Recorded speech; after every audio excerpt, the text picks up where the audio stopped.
Bismillahirrahmanirrahim. Innelhamdülillah ve salatu ve selamu ala Resulillah ve kâle Allahu Teala fi kitabihil kerim.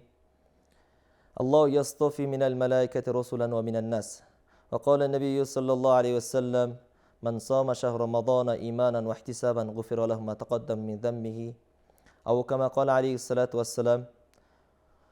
Hurmattуу Müslüman bir tuğanlar, hurmattуу telegörүүчүлөр, жалпы аталар, апалар, Аллах субхана тағала баарыбыздын туткан орозолу кабыл кылган болсун, Рамазан айыбызды мубарак кылган болсун.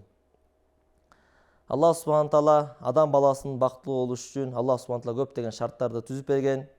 Динде баардык нерсе ачык, эч бир жашыруун нерсе жок. Кайсы адамдар жакшы амалдар кыла турган болсо, орозо тута турган болсо, намаз окуй турган болсо, Аллах субхана тағала адамды бактылуу кылат.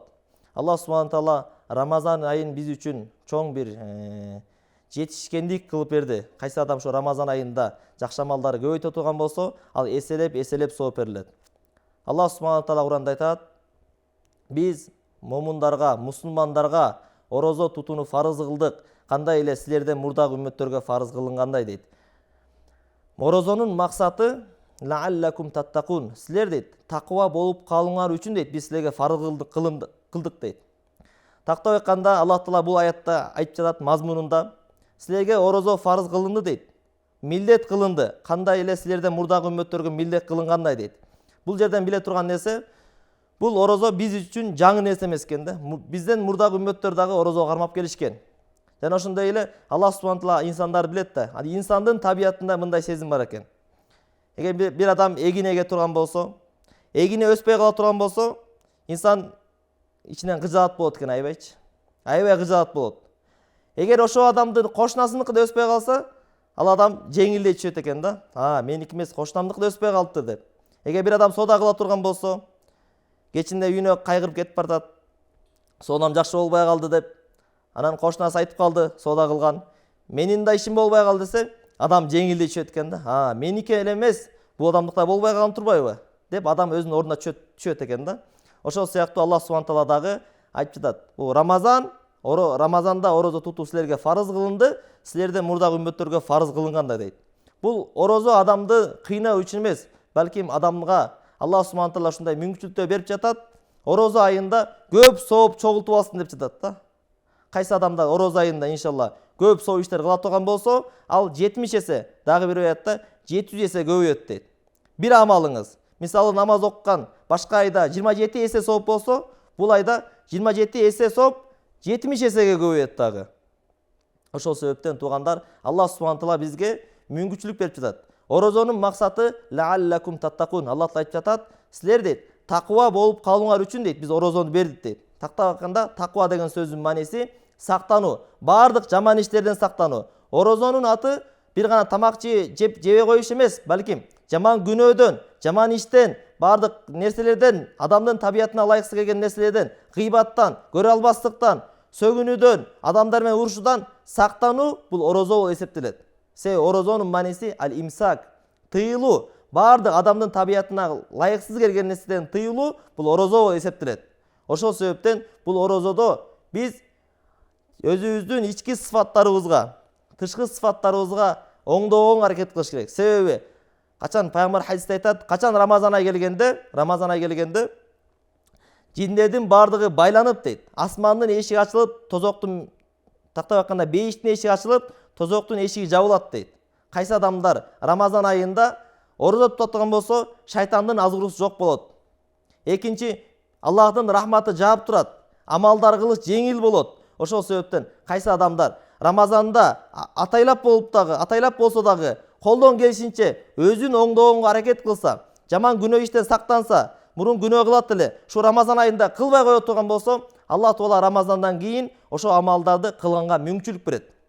Кайсы адам Рамазанды кандай акыбалда өткөзө турган болсо, бир адам ибадат менен өткөздү, жакшы ибадат менен өткөздү, убактысын туура пайдаланды, өзүн оңдоого аракет кылды, ал адам Рамазандан кийин дагы ошол сыфаттар адамдын ичинде калып калат.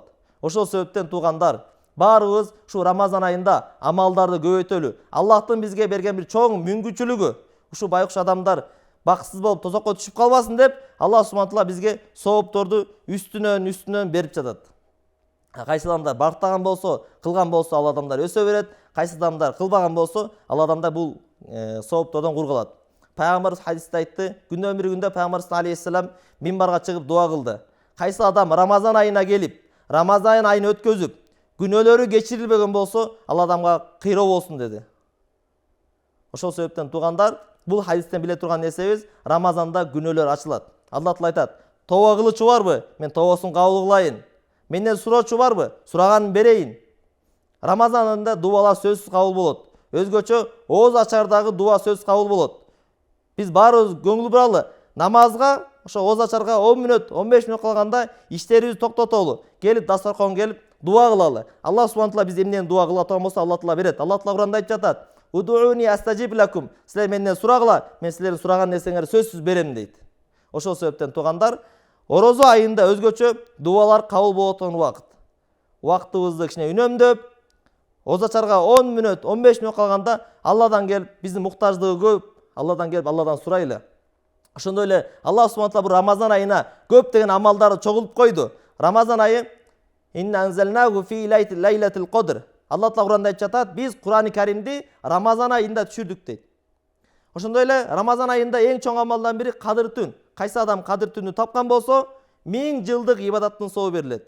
1000 жыл 84 жылга ибадатка барабар да. Кайсы адам 1000 жыл, эч бир адам 84 жыл ибадат кыла албайт. 84 жыл ибадат кылуучу адам деген 100 жыл жашаш керек.